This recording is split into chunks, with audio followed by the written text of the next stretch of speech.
পশ্চিমবঙ্গের বিভিন্ন সরকারি স্কুলে কর্মরত চুক্তিভিত্তিক এনএসকিউএফ ভোকেশনাল শিক্ষকদের দীর্ঘ এক যুগের দাবি এবং ধর্মঘটের বিষয়বস্তু পুরোটাই মিলে গেল অন্য এক রাজ্যের ভোকেশনাল প্রশিক্ষকদের দাবি দেওয়া এবং অবস্থান বিক্ষোভের সঙ্গে। তো এই নিয়ে একটি প্রতিবেদন প্রকাশিত হয়েছে, আমি এই ভিডিওর মাধ্যমে শেয়ার করার চেষ্টা করছি।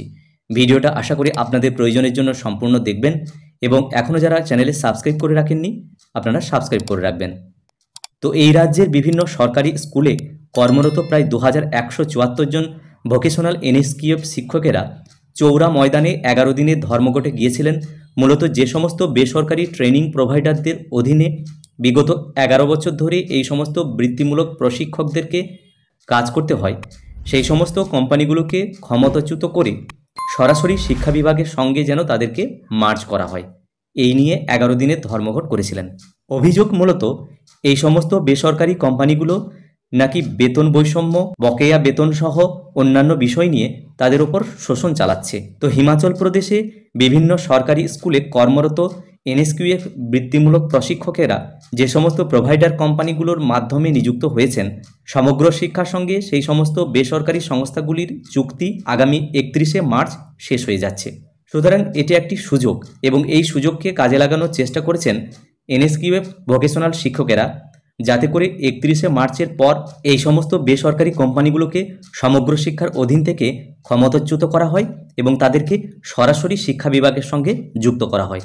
তাই এমতো অবস্থায় বৃত্তিমূলক প্রশিক্ষকেরা আবারও একবার বিধানসভায় শিক্ষামন্ত্রী রোহিত ঠাকুরের সঙ্গে দেখা করলেন এবং আগের ধর্মঘটের কথা স্মরণ করাতে ভুললেন না। আরও স্মরণ করালেন যে আগামী 31শে মার্চ বেসরকারি কোম্পানিগুলোর সঙ্গে সমগ্র শিক্ষার চুক্তি শেষ হয়ে যাচ্ছে।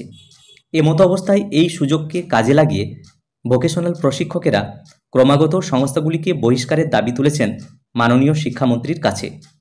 রাজ্যের শিক্ষামন্ত্রী আশ্বাস দেন যে 31শে মার্চের আগে বৃত্তিমূলক প্রশিক্ষকদের সাথে একটি বৈঠক ডাকা হবে, তাতে এসপিডিও থাকবেন। আরও আশ্বাস দেন ভোকেশনাল প্রশিক্ষকদের জন্য যেটা উপযুক্ত মনে হবে সেটাই করা হবে। সুতরাং আজ বাংলা যা ভাবছে সারা ভারতবর্ষ আগামীকাল তাই ভাববে।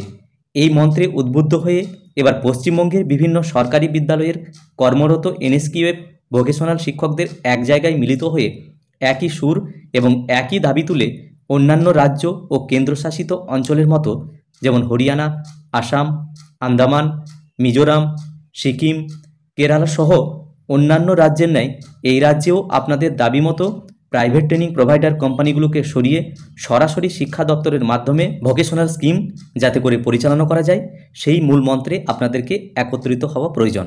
যাই হোক, ছোট্ট এই প্রতিবেদনটি এই ভিডিওর মাধ্যমে শেয়ার করার চেষ্টা করলাম। ভিডিওটি যদি আপনাদের প্রাসঙ্গিক মনে হয় অবশ্যই ভিডিওতে লাইক করবেন এবং অন্যান্যদেরকে শেয়ার করবেন। আর এখনও পর্যন্ত যারা চ্যানেলে সাবস্ক্রাইব করে রাখেননি অবশ্যই আপনারা সাবস্ক্রাইব করে রাখবেন। সকলে ভালো থাকুন, সুস্থ থাকুন, ধন্যবাদ।